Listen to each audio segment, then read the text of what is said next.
Hey, folks, welcome to this kind of plenary and feedback session, I guess, really, more than anything else. Um, we're not super publicizing this session or anything like that. So if you are here, thank you for popping along.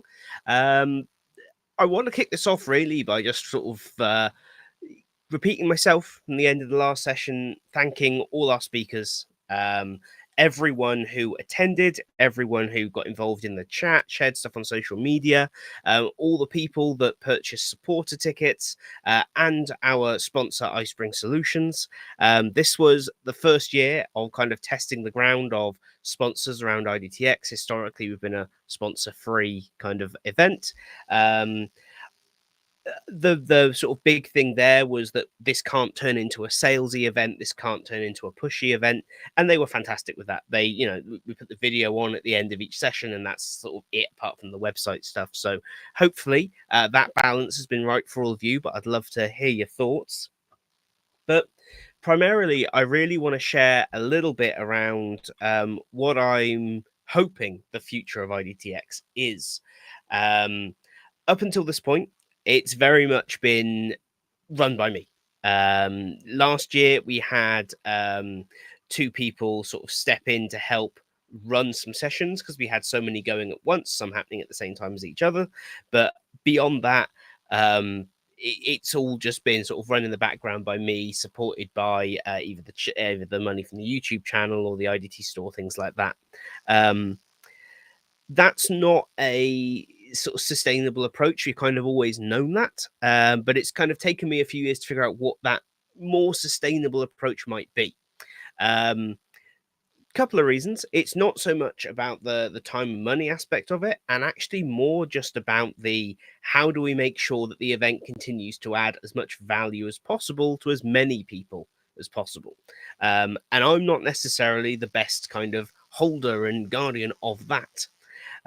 So the current idea with IDTX moving forwards is that it becomes much more community run. Rather than me organizing the event, deciding how it's going to be run, deciding who's going to speak, we build up a bit of a group of people who decide what events are going to happen, where they're going to happen, what format they're going to take, who's going to appear at the events, and how are they going to be run. This year in October, we're looking to run the very first, or I'm looking to run the very first in-person IDTX event here in the UK. But the first question that came up the back of that was, can you come over and run one in the States? That's not a practical reality. The cost of doing that would be, just getting there would be more than we've ever spent on IDTX. So that's not viable. But if there were some local volunteers, what's to stop us running small local events all over the place? To my mind, that is a much better future that also does not tie IDTX to a single person. Because there's the elephant in the room. I work in vendor L&D.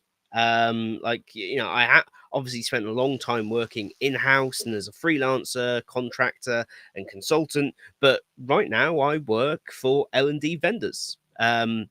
Very specifically, the vendors that I'm involved in don't sponsor my events and things like that because there are issues there, obviously.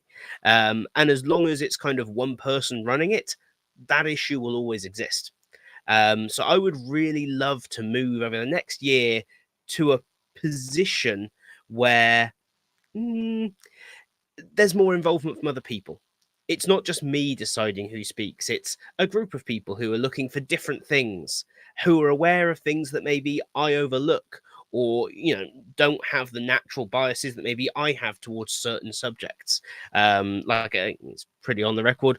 I love talks about accessibility. I love talks about actually building stuff and getting hands-on. I'm less likely to put forward something that talks about strategy. It's been pointed out before, we don't have a lot of strategy conversations. We are very practically focused. That's maybe something that other people would put into the mix. Just looking at the chat here. Comment from Alex. Really appreciate the virtual conference offerings. Even traveling within the US makes extending conferences much more costly. Absolutely. This is it. Like there's a real kind of discussion around how do we balance it. Where is it's very different here in the UK. If we say, oh, we're going to run a conference, at most, even if you live as far away as it is possible to be within the UK, you might be 7 hours, maybe 8 hours at a push away. And most people will be within 3 or 4 hours. A lot of people, especially in sort of, I'm in the south of England, will be an hour and a half to 2 hours tops. It's a very different set of considerations. But it's something that I'd like to open up the idea of. If you're based in New York, let's say, why not let's organize a small 15-20 person IDTX get together for a couple of hours in the area that you live in, discuss something, share it back with the wider group. It's not so much about turning it into a huge community as it is making the events more community run and organized, just so that it's not, first of all, just me running them, but also so that there's more input than just mine around those key decisions. So what's that going to look like moving forwards, I guess, is the big question. For the next couple of weeks, nothing at all, because I'm taking some time off from IDTX for a couple of weeks after this. But after that, I'm going to sort of send out on socials and across the videos and tick holders, that kind of thing, just kind of like a bit of a blanket. Are you interested in being involved? And that's not so much kind of like a would you want to be a speaker, but like, are you interested in being involved in organizing events? If so, what kind of events? What would you like to see? And hopefully from that, we get enough interest that there are some other people involved. Now, if not, this will definitely continue. This virtual one, 100% not going anywhere. It's always great fun to run. But I think some lessons learned this year, there are some tweaks. The website needs some improving. It was a bit of a experiment this year. It's sort of worked in the broad strokes, but needs some refinement, shall we say. As does the ticketing system, lots of different things. This is exactly the kind of thing that the kind of, just like, if we're just doing small local things, it doesn't have to be we're putting on a multi-day, multi-room conference. It can be we're going to meet at the pub for 3 hours and we're going to talk about the ethics of AI video creation, or we're going to talk about how to use Rise to create different content types, and everyone's going to bring a laptop with them. That's those events are really cool and really impactful, and don't require budgets and huge amounts of planning, but they do require people who are local and willing to just be the person to go, hey, I'm organizing this.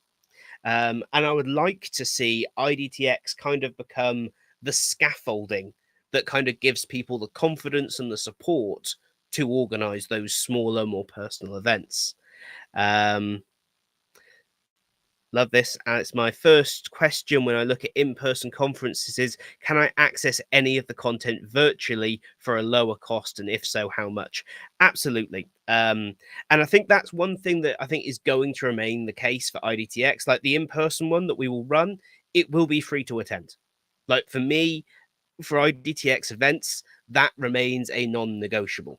I look at the kind of mix of people who ordered tickets and who are watching the recordings and all sorts of stuff for this event. Like the supporter tickets were a bit of an experiment, and again, some people have bought them. Realistically, very few, and that's absolutely fine because they are there for a hey, if you've got 10 quid spare, throw some support in to help the event out. But the vast majority, I think like 97, 98% of tickets sold have been like free tickets. It's a free event. That's the point. That was always the point. It's never been about kind of making money. So that will never change. But certainly like the event that I'm planning for October in the UK, that will be a hybrid event. So although it's in person, it will all be live streamed. And the recordings will still be made available afterwards, because I don't think we ever want to be in the position of limiting it. Whereas I think those smaller sort of casual events, they're not quite so easy to film and share. But could there then be a here's what we did at our event sort of blog or roundup video or something?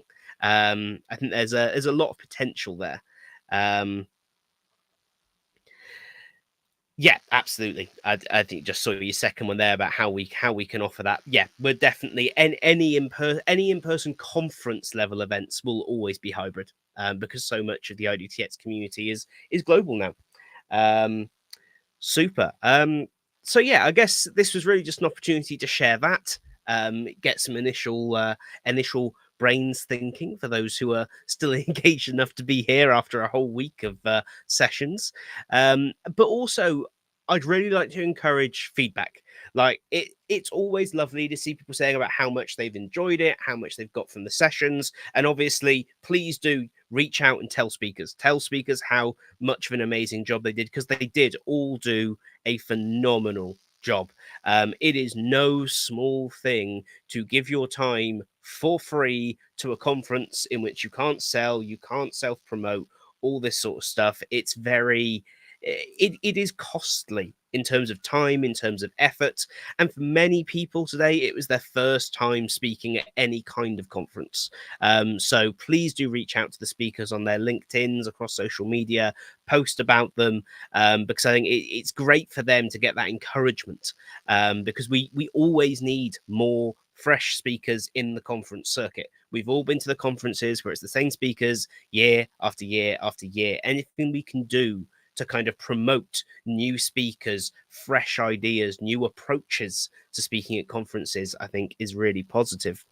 Um, but from my perspective, I want to know everything that could have been better, everything that could have been improved, everything that I need to fix for next time, or hopefully some other people as well as me need to fix for next time.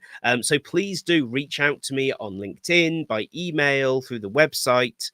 Um, Absolutely let me know, and don't hesitate in letting me know what didn't work for you, because that's the feedback that I can action. That's the feedback that I can go, right, we need to fix that for next time. Like I said, I've already got a long list of things that are not right with the website that need to be better, just to make it easier for people to find out what's going on when, and access sessions and all these kinds of things. Danny, we can definitely have a space for you to speak. The whole point of the event is to put different voices on the stage. So next time an opportunity comes around, absolutely apply, because it's, the again, back to what the event is about: different voices, different ideas, open to all. That's the whole point. Um, Fantastic. So yeah, send your feedback, tell the speakers how amazing they were, and when I reach out, hopefully some of you might be interested in getting involved in helping organize things moving forwards. Um, but beyond that, as I say, this is the end of the event. So I just want to thank you all again for joining me for this little bit of a post last session ramble. Hopefully, you've got some value of some of the sessions over the 3 days.